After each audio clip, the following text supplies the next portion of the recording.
very good morning to you if you've just tuned in. It's been a very tough couple of days.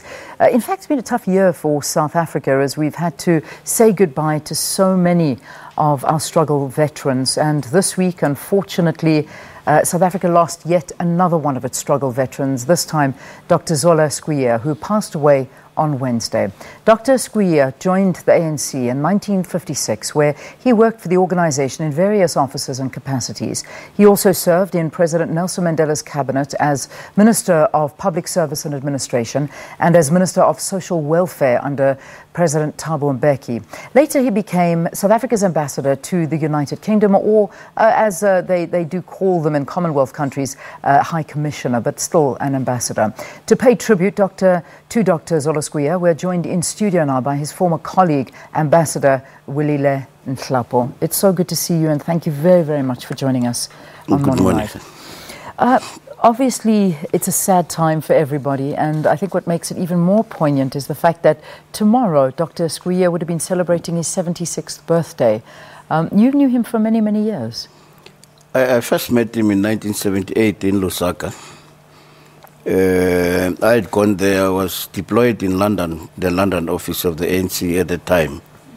And he had just come back from the German Democratic Republic to come and back to Lusaka before his deployment again as a chief representative of the ANC to Ethiopia.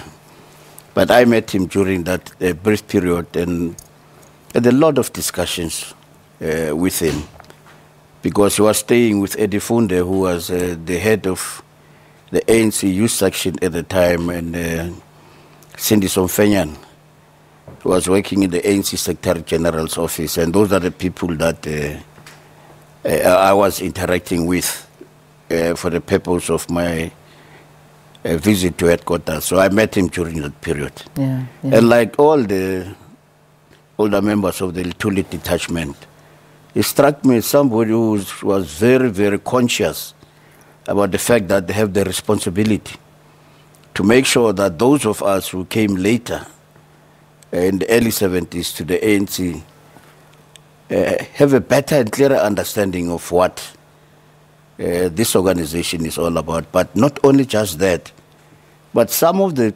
hardships that they had to endure for all these years that they've been with the ANC. And that became a source of inspiration for all of us.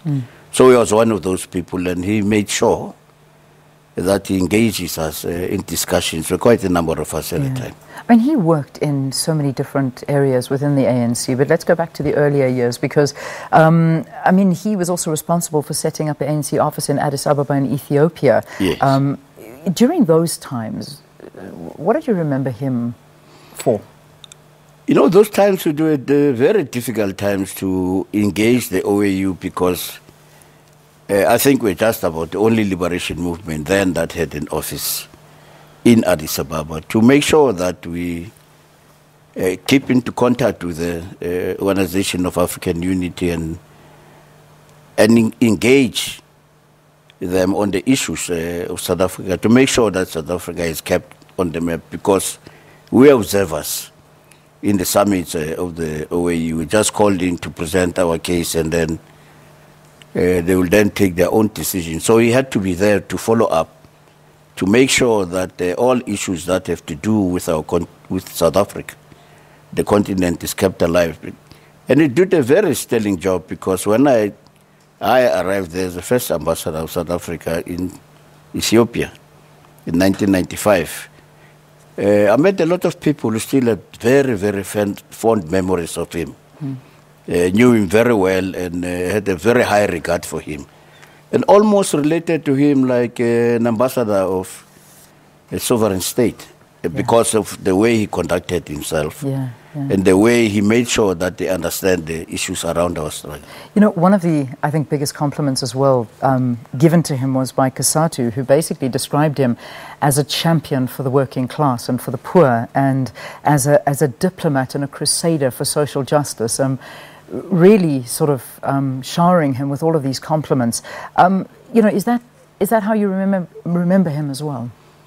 No, certainly, because he understood the importance of the alliance having been in the ANC for that long, and of course at the time the tripartite alliance, not in the current format, but the basis for its formation, the way the ANC, the South African Communist Party, and South African Congress of Trade Unions organized themselves to make sure that they could use their comparative advantage for the purpose of coordinating the activities of the movement in the solution of the apartheid regime. So I understood that very well. You could relate and interact with them on the basis of their issues. Even when they came to Lusaka, he would be part of those who engaged them in terms of the issues that they are confronted with. Some of them were also of a legal and constitutional manner, and also to be able to make them to understand what is it that the ANC is working on at the time when he was the head of the Legal Constitutional Affairs Department, in those consultations of the constitutional principles that the ANC was working on. Yeah, and I think his legal brain really did help in the transition into a democratic South Africa. I just want to, I know we're running into a little bit of time issues, but just in terms of in these later years, obviously he was High Commissioner in London. He then sort of moved away from all of that, and he hasn't been well for a while. When was the last time that you saw him, that you were with him? The last time I saw him is when we had the NCC in Nazareth. But before that, when we also had the MK Council, because I was part of all of those processes, stalwarts and veterans, because he was also concerned about the situation within the ANC. He was very vocal. And he was very vocal, very upfront, and because he understood the challenges that the ANC was facing, and like many of us, were ready to contribute towards the renewal or revival of the ANC, to make sure that it can be able to take its responsibility in terms of leadership. Yeah, I mean, he was a firm supporter as well of our now President Cyril Ramaphosa. So I imagine he was a happy man to close his eyes and say, I feel like we're in safe hands. Do you feel that that's how he left? Happy about the results of the conference, yes, like many of us, but of course watching closely as to what the implications of this unity leadership that has come about, and what are the new challenges that we're going to be faced with, so that we can be able to lend a hand, because we've always been ready to contribute, continue to contribute to the ANC. So he might have closed his eyes as a happy man.